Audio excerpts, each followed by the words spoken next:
My name is Emmi Dunn. I played at Lenore University and I teach high school English and I'm the soccer coach. First played for the Eagles in 2014, and the reason why I played was because Sam sent me a message, Coach Sam, and she said, you should try out for this team. And so I thought, try out, you'll make it. Didn't make it, but some things happened that I ended up being able to play that summer. But I think 2014 and 2015, I played primarily because I knew that it was going to be a really good soccer environment, and I was still in college and I was trying to play and get ready for my junior, my senior year. And so I didn't really know much about the Eagles or the team, and I would say that when I played the first 2 years, that it was mainly soccer focused, and then I got way more out of it than I bargained for, but I played for the soccer.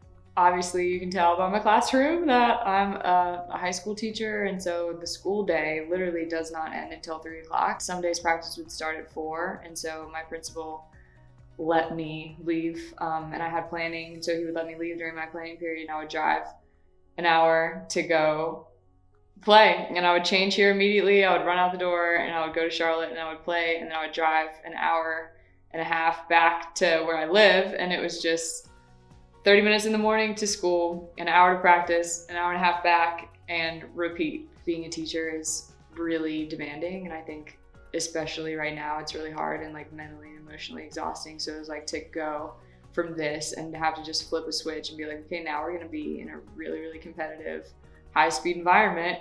Kind of had to like mentally flip a switch. There was a little bit of a financial strain as well, just with like gas and traveling and time. It was a sacrifice as far as time and relationships and just my ability to manage everything. But I also think that it was a sacrifice that I needed to make in order to, I don't know, fill myself up. I went to like a Christian college and I had been in church my whole life. And so things that when you say like, oh, it's a Christian thing, you're like, okay, so we might talk about it a little bit.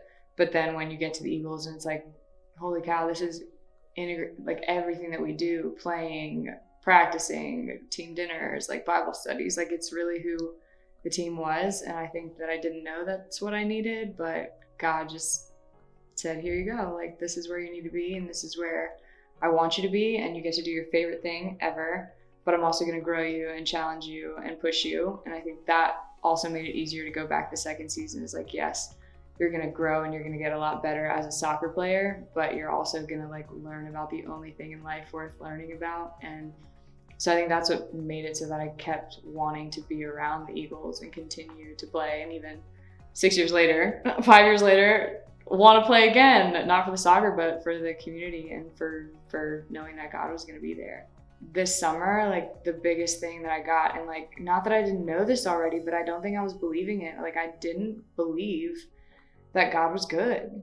And I think like playing this year, it was like, no, like this is who your Father is, and he wants to restore you and he wants to bring you out of your shame, and he's good. And just getting that this summer and having like a kind of a new understanding of who my Father is, and then seeing it with being honest and vulnerable with my teammates and with my coaches, and to receive such like love and compassion and understanding when I didn't even think that's how God would receive me, like seeing God receive me in that way, but then also seeing my teammates receive me in that way. It's just like, I know forever that God is good. The assurance of who God is and who I am in God is something that I will literally take with me to the grave. And that's what I got out of the summer. And there's nothing more that I want to learn in life than that my Father is good.